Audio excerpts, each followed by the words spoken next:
Oh, good evening. Just got done. It's Wednesday. It's the Wednesday after my first circuit of the season, dropping off orders to bait shops in and around central New York State. At this point, what I typically do is I sit down and I start filling in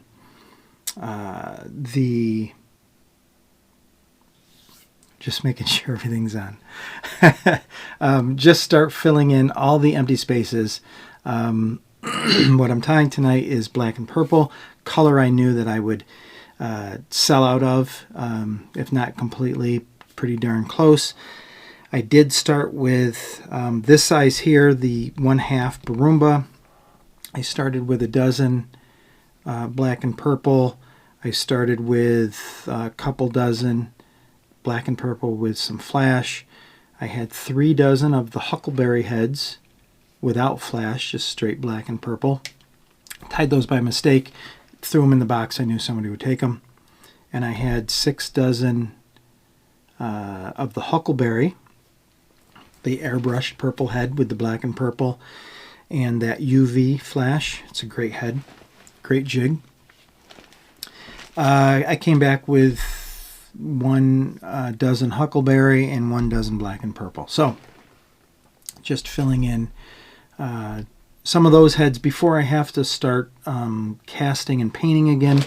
For that size, the 1/2 Barumba, I have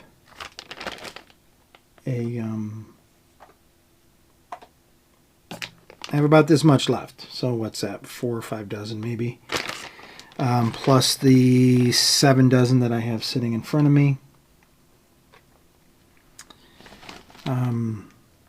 Over the next few days, I'll start casting, separating the heads and counting out, how many I'm going to paint with just the black epoxy, how many I'm going to paint with the airbrush to fill in the inventory. But this will get me going. I'll try to get another dozen tied up of this color and whatever other colors that seem low in the box. Of course, anything that's olive, anything that's perch, fire tiger. Those are all the hot colors. So that's what I'm tying today. Just the black and purple. Thought I would turn the cameras on. This is a completely, I'm doing this like an almost live. I'm doing it like a going live on YouTube. I'm not going to edit anything out of this. I've already talked about 20 minutes thinking that I hit record and I didn't. But just been so busy over the last few weeks because this is the season. Haven't got out as much content as I would have liked to, and I kind of miss it. I like having the cameras on and just tying. Now this color, black and purple, I've tied probably over the last year and a half at least 2 or 3 videos, right, with that color. So I'm not really talking about the steps in tying, but I'm sure I will babble along a little bit, maybe talk about the prices recently. There's been a huge price increase. I don't think it's going to affect me much, at least in the short term. But eventually I think we're going to start seeing jig prices increase just a little bit. In January, prices for a bucktail have gone up about 54%, which is a lot, more than half. So, tires, eventually that's going to trickle down, and tires are going to be raising their prices. I know that at least on my website, until stores really start increasing their prices, I will keep my prices on my website. The retail price the same, which is typical for a bait shop price, you know, anywhere between $3 and $5 a jig, depending on what type of material and how big the jig is, etc.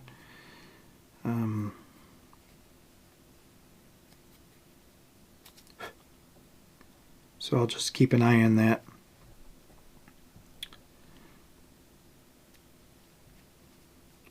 So this black and purple has been the hot color for years, not just on Oneida Lake, Dryden Lake.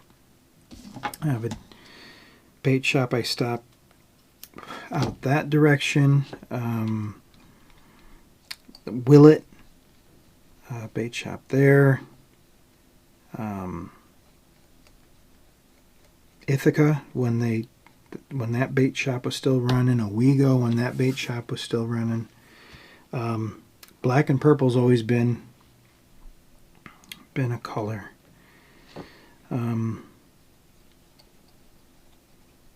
So no, you know, the funny thing is no matter how much I tie, you know, like I had said, and forgive me if I'm repeating myself, I don't remember if I said this before or after I hit record, but I did start with a dozen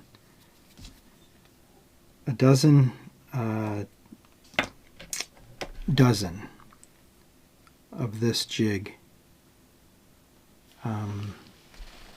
to start with, and I came back with one. So I've sold 11 dozen just of this size and this color.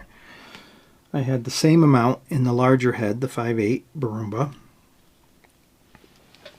and I came back with nothing in that size. The airhead, the purple airbrushed head with the black and purple, I had 6 dozen each, I think it was, of each size. Came back with just one in this size and sold all of the 5/8s.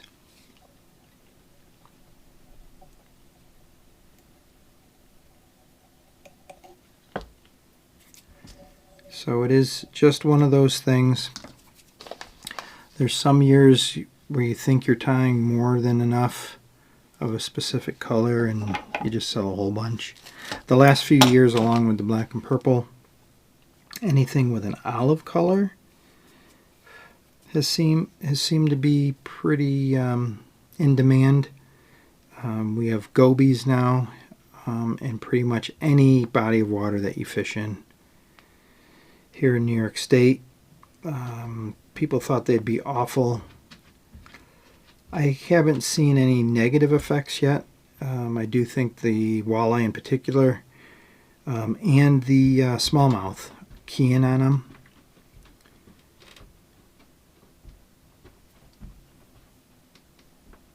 And what I'm doing right now is I'm just pulling out, there's a few broken tips.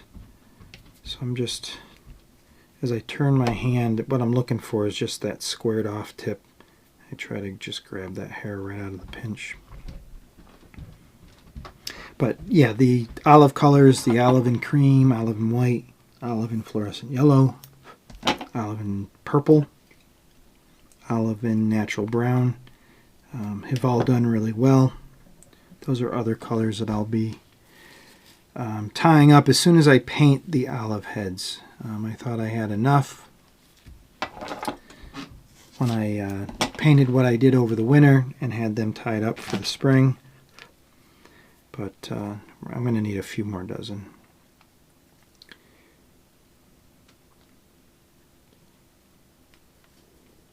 So there will be it's about a week and a half at this point to opening day. I will go out my next circuit to all the bait shops will be the I'll go opening weekend if I get a call, but right now all the bait shops should have a good stock, a good inventory of jigs. So normally I won't usually go into the weekend after. Let them sell as much as they can for opening weekend, and then I'll usually get a call somewhere midweek after opening weekend and start getting, there'll be custom orders. There'll be guys that go shopping last minute and they want some custom things, or the bait shops will have a run on a specific color and they'll want 2 or 3 dozen more right away. So it's a real nice jig, black and purple. This Barumba is a nice walleye style head. Oh, we're going to keep in all the... This is live, folks, so we're going to keep... we're going to keep all the mistakes in.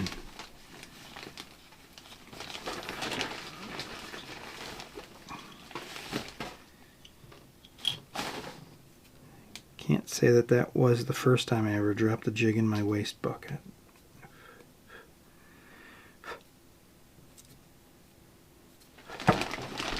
It's worse when you just put head cement on the collar.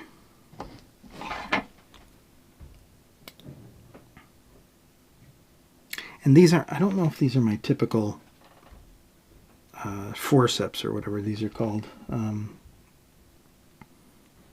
I don't like the way these hold on, but that's a nice jig, black and purple. Been popular a long time, about, I'd say, at least the last 23 or 24 years.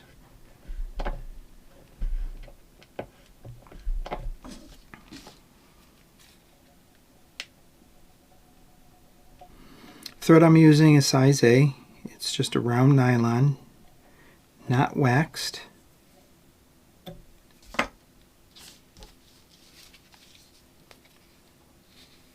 This tail, it's got a couple colics in it. I'm trying to work around that. It's just one of those things. I got a house full of people here today, so you might hear some noise going up and down the stairs. Usually I'm tying when I'm doing a video early in the morning.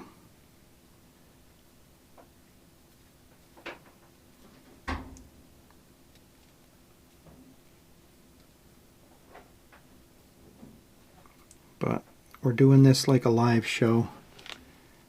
I'm just going to keep the cameras running while I tie a few jigs here. I was really happy with the circuit that I made. Stopped at a few new stores, new to me. A couple of those bait shops have been there for a long time. I just didn't know about them. Kind of off the beaten path. I just one day just sat down, looked at Google Maps, and kind of figured out a good circuit. So I wasn't wasting too much gas and too much time, and still able to complete it in a day.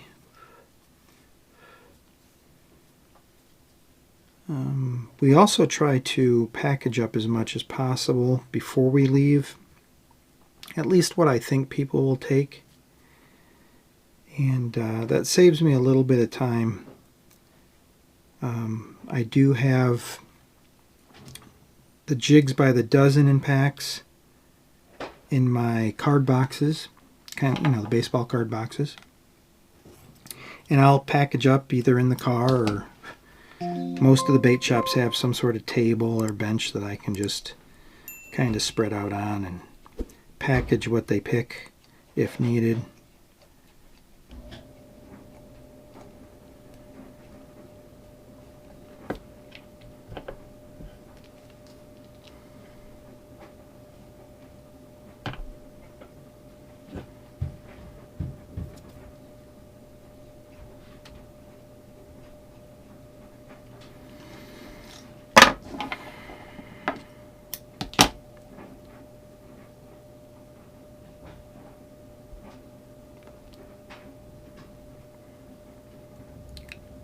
know if I bumped one of my lights recently, but it seems, or maybe it's just the time of day. I think the sun's going down. Maybe that's what's throwing me off. Looks like, it seems to me like one of my lights are out, but everything is looking good. But like usual, unlike usual, like I said, a lot of times I'm tying early in the morning and the sun's coming up. Right now it's the end of the day and sun's going down. So we had a great week this past week. The weather couldn't have been any better. Temperatures have dropped the last couple days, though nothing really below freezing. Looked like flurries yesterday for, I don't know, 15-20 minutes, but it was one of those things where it was, you know, 35 to 38 degrees outside, and because of the wind, then you get flurries. But for the most part, you know, flowers are blooming, the robins are out. This pinch, because of that tail being a little crooked, having that colic in it, I did make a pinch that's a little bit thicker than normal, and I know that I'm pulling out a lot from the bottom, and then when I flip it around and restack, some of these, if they're really crooked and not matching my pinch, I just toss them out. So I know that as I work this pinch into how I'm going to tie it in place, I kind of thin it out. It's slightly wasteful. You know, as a production tire, I don't have the luxury of always picking and choosing the tails that I have to work with. I do have a big bag of black tails, and I can go through and only tie with the best ones, but then eventually I'm just left with all not very good ones. So typically I just work through when I get them. I don't waste my time trying to always have the best tail. As of January, the price of bucktails have gone up 54%. It's kind of shocking. I always expect that every, 5 or 6 years, prices to go up a little bit. 10% usually is typical, right? Even if you have prices raise every year and it's 2-3%, okay, I guess. But a 54% increase all at once is shocking. I won't be affected by it, at least in the short term, because of my inventory, the extra stock that I have on hand to use. Hooks right now might be an issue. I know later this week when I start casting to replace the jigs that I'm tying, like these half Barumba, I got 7 dozen in front of me. This is another 4 or 5 dozen probably, at least. But I'm going to have to cast up and start painting. I probably only have, I think, 2 boxes of 1,000 hooks of the 1/0 and 1 mustad hooks, the sizes that I use for just this head. The 1 for this size and the 1/0 for the 5/8. But it doesn't take me long to go through a box of 1,000. And that's only, what, 8 dozen, right?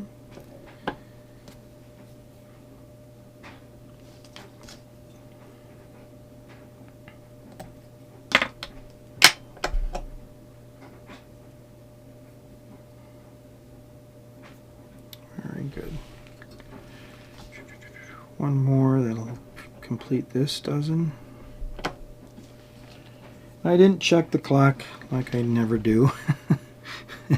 Even when I'm live, I always try to check the clock when I start just to see how long I've been tying.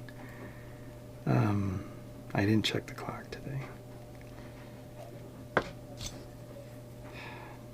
But I'll finish this one. I'll put some head cement on this dozen so I can put it higher up on my rack to dry.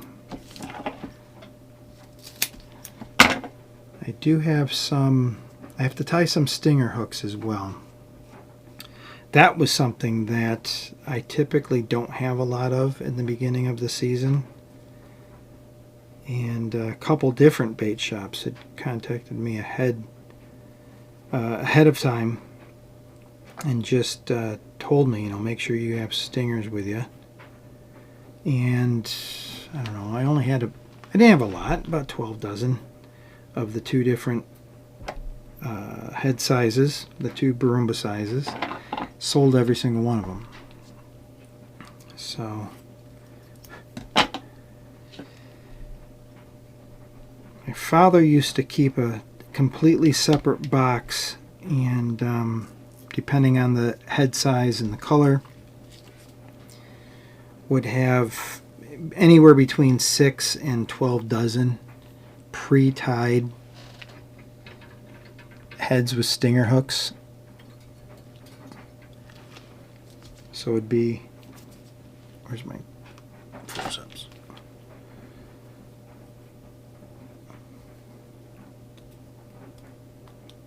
So this pre-tied with the stinger hook and 30-pound mono, and so he would, anytime anybody asked for a custom color, he could quickly, if he didn't have it tied up in the box already with a stinger hook, he could very quickly just tie up what people needed. I've gotten away from that practice over the years only because Dad's house was right on Oneida Lake, and it was pretty typical for people just to show up to the house looking for jigs, or local guys that, you bump into somebody at the grocery store, they tell you, I'll come down this afternoon and pick up jigs, so he'd have to rush home and tie up what the person wanted, right? But I don't live on the lake, and I'm actually about an hour and a half south of Syracuse. So I've gotten away from that habit, and typically just tie stingers and put them in my inventory box just like a regular, I'll keep X number of Bahat colors with stinger. Same with anything with flash. I'll only tie up X amount of the most popular colors. I'm not going to do every single color with flash, but you better believe that I'm going to have black and purple with flash. I'm going to have black and purple with stinger. I'm going to have those in my inventory pretty much at any time, so 2 or 3 dozen minimum. And that completes this dozen. One last look before we put some head cement on it.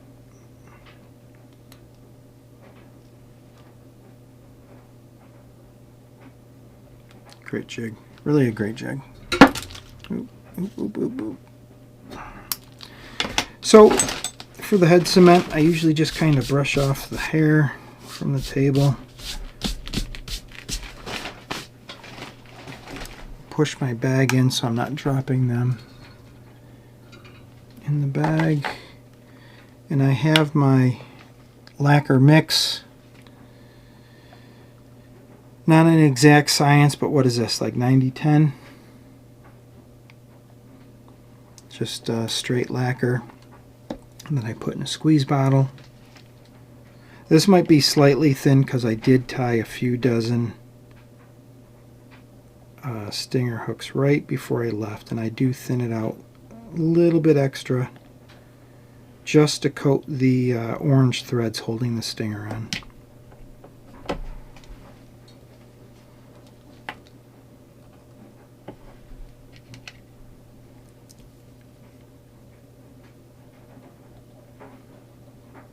This lacquer does saturate nicely, leaves a nice hard candy shell.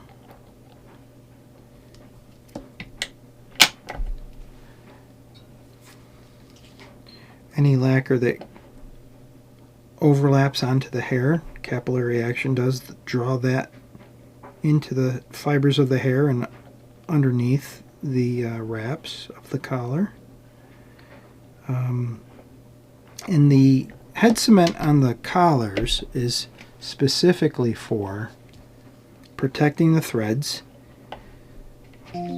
This jig in particular is a walleye jig, so we're catching fish with teeth. You're going to catch pike on this, you're going to catch pickerel, you'll catch bass, smallmouth, you'll catch even a big perch or a big crappie on these, but typically we're fishing for fish with teeth. And the lacquer that coats these threads is just to protect the threads as the teeth rake across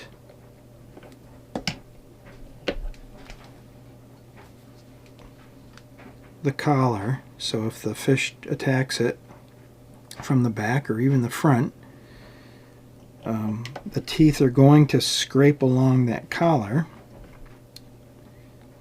and any nicks, you know, the teeth will either glide across the top because it's nice and hard coating, or if they get a good bite onto it and nice big teeth, even if they nick a thread, it's not going to come unraveled.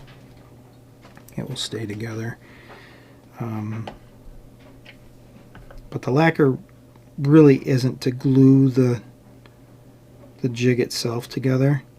I could fish with these jigs without any head cement, and they would work just fine. Eventually they would wear out. You know, I can pull on these hairs. Nothing's coming out. So the lacquer isn't gluing the hair into place. That's not what this is for. It is, like I said, specifically just to protect the fibers of the thread on the collar.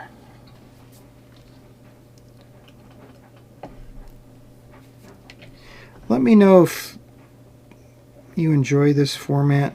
It's just me babbling. I do enjoy doing the live, tying live. And I am kind of missing that interaction. I usually have a tablet set up so I can watch people as they type things and comment. So I am missing that aspect of it. I do enjoy that. One idea I did have is I'm considering, I can't remember the program.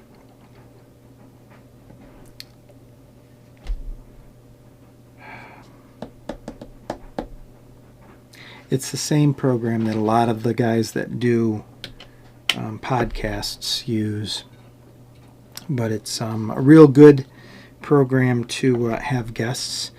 I'm trying to figure out a way that maybe we could have 2 or 3 up to maybe a dozen people maybe tying at the same time.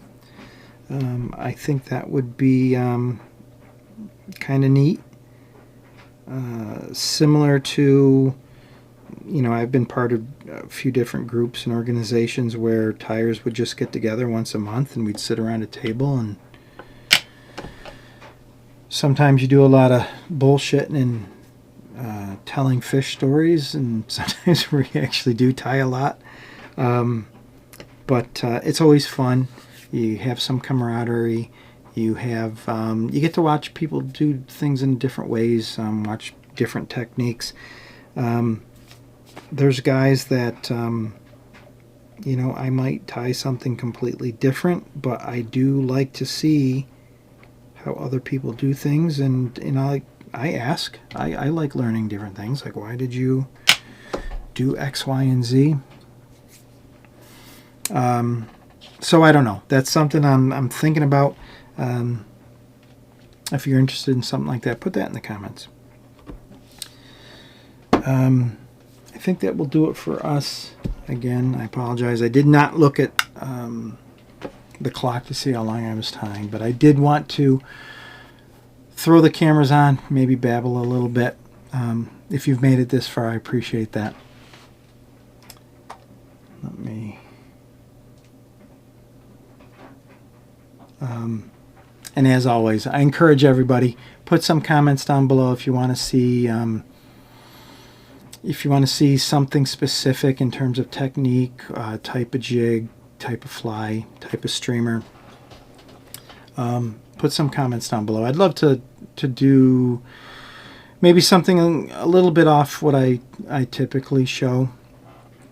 About a week and a half we have until the opening of walleye season. I am still just looking forward to opening day. I want to get out and try those streamers. I hope I have some good success. I'm really not only I want to catch fish, but what I'm really hoping is to get on video catching fish on the streamers that we've been talking about for the last 3 months. It's time to put my money where my mouth is, right? So I'll get some video. I'll catch some fish regardless, but I would like to do it on those streamers. I might fall back to plan B and just go back to my jigging rod, which I have complete confidence in. But looking forward to opening day, hoping I can show all the viewers that I'm not completely full of crap, right? As always, hit that like button and subscribe so you don't miss any new content.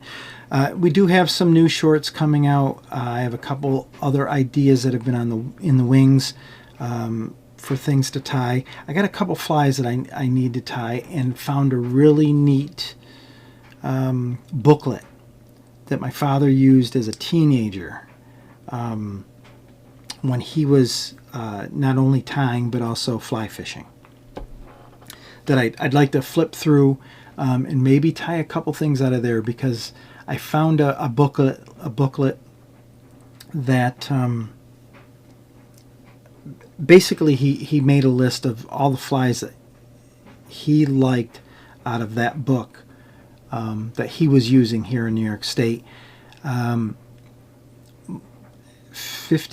of them maybe are flies that I use today, and go-to patterns that I would use here fishing in the Catskills or